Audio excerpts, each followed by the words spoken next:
ሰላም ጤና ይስጥልን አድማጭ ተመልካቾቻችን ከቶፕ ኒውስ ኔትወርክ ዕለታዊ ዜናዎችን ይዘን ቀርበናል። በቅድሚያ አርዕስቶቹን በአማራና ትግራይ ክልሎች ይገባኛል ጥያቄ ከሚነሳባቸው አካባቢዎች መካከል አንዱ የሆነውን የወልቃይት ጉዳይ እርሳቸውም ሆነ የፓርላማ አባላት እንደማይወስኑ ጠቅላይ ሚኒስትር አብይ አህመድ ገለጹ። በድምጽና በፍሳሽ ብክለት ያስከተሉ ከ1000 በላይ ተቋማት ላይ እርምጃ እንደተወሰደባቸው ተገለጸ። ከኤርትራ ጋር ጸብ የተፈጠረው በትግራይ በተፈጸሙ ጥፋቶች እንጂ በቀይ ባህር ጉዳይ አለመሆኑን ጠቅላይ ሚኒስትር አብይ አህመድ አናግረዋል። የኢትዮጵያ መንግስትና የአውሮፓ ኢንቨስትመንት ባንክ በገጠር አካባቢዎች የሚገኙ ጥቃቅንና አነስተኛ የንግድ ተቋማትን ለመደገፍ የሚያስችል የ110 ሚሊዮን ዩሮ የብድር ስምምነት ፈርመዋል። በኢትዮጵያ የቬኔዙዌላ ኤምባሲ ማዱሮን በአሜሪካ የቀረበባቸውን የሐሰት እጽ ዝውውር ክስ ተሽሮ እንዲፈቱ ሲል ጠየቀ።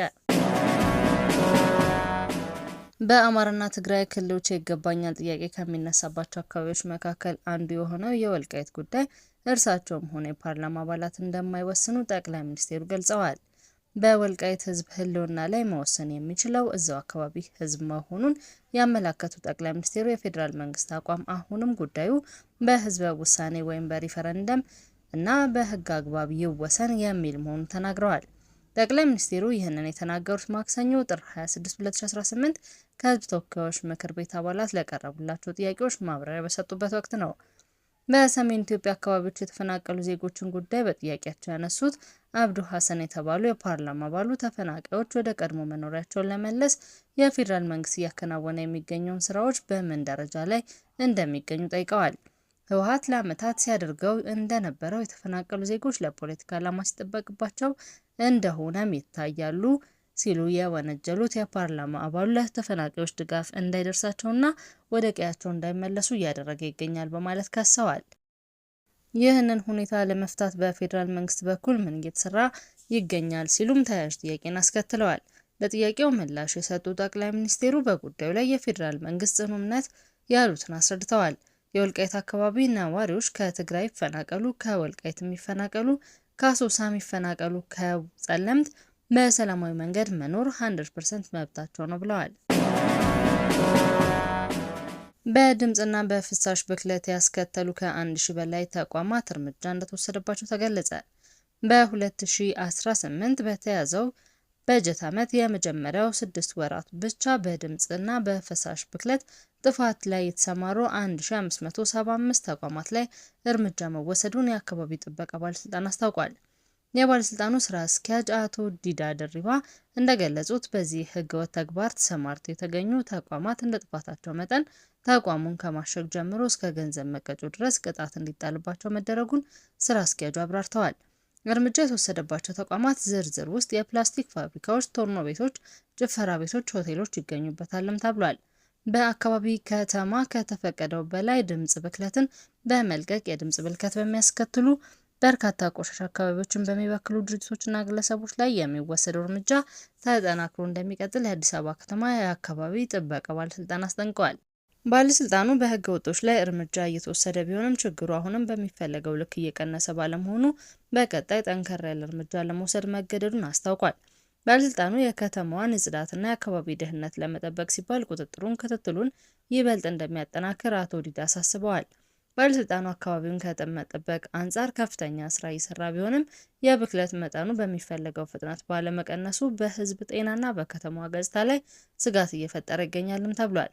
ነዋሪዎች መሰል ህገወጥ ተግባራትን ሲመለከቱ ለሚመለከተው አካል ጥቆማ በመስጠት እንዲተባበሩ ጥሪ ቀርቧል።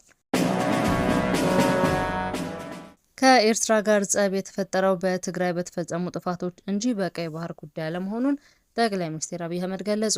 ጠቅላይ ሚኒስትሩ ለህዝብ ተወካዮች ምክር ቤት በሰጡት ማብራሪያ በኢትዮጵያና በኤርትራ መካከል ያለው ግንኙነት መሻከር የጀመረው በትግራይ ክልል ለ2 ዓመታት ከተካሄደው አስከፊ ጦርነት መጀመሪያ አንስቶ መሆኑን ገልጸዋል።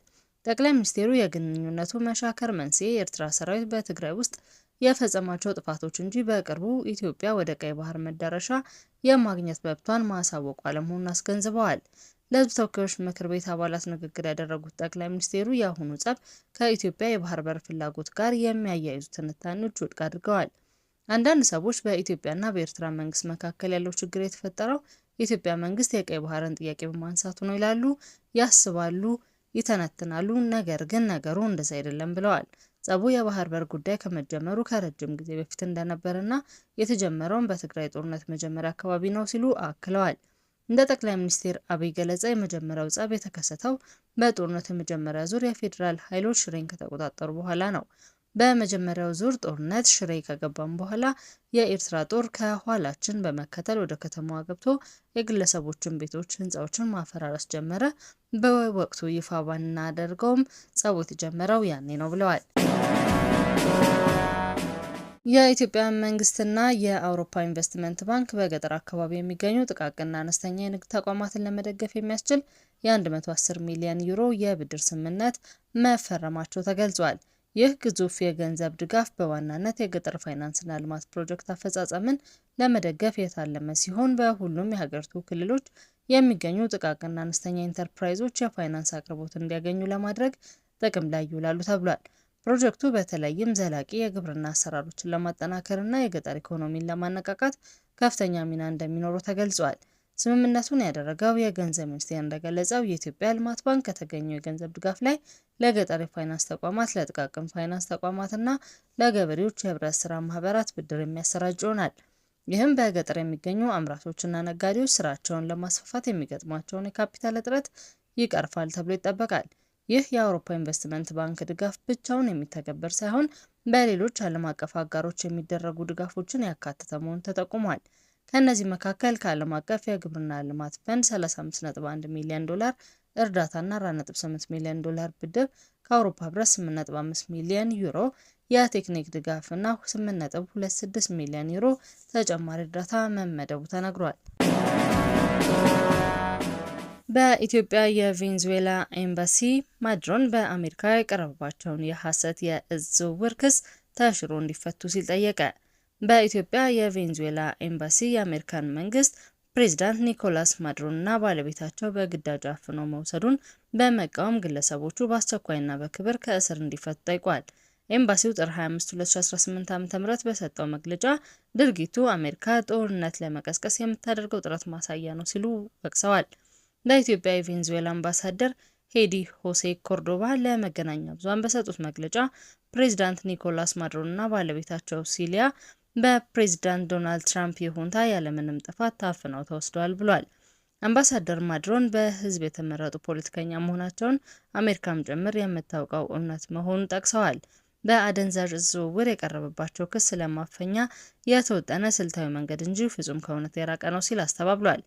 እንደ አምባሳደር ሄዲ ሆሴ ዓለም አቀፍ ማህበረሰብ ሊገነዘበው የሚገባው እውነታ ፕሬዝዳንቱ ሲሸጡ የነበረው ለአደንዛዥ እጽ ሳይሆን ለጤና ጠቃሚ የሆኑ መድኃኒቶች ነው ብለዋል። አሜሪካ በ21ኛው ክፍለ ዘመን ላይ ሆና ቬንዙዌላ ወደ ጦርነት እየገፋፋች ነው ያሉት አምባሳደሩ ዋናው ዓላማም የሀገሪቱን የተፈጥሮ ሀብት ለመዝረፍ ያለመ መሆኑን ገልጸዋል። ይሁን እንጂ ቬንዙዌላ አሁንም ጠንካራ መንግስት እንዳላትና ማዱሮን ሲለቀቁ ወደ ቀድሞ ጥንካሬዋ እንደምትመለስ አክለዋል። አድማጭ ተመልካቾቻችን ከቶፕ ኒውስ ኔትወርክ ለዕለቱ ያዝናቸው ዜናዎች እነዚህ ነበሩ። መልካም ቆይታ።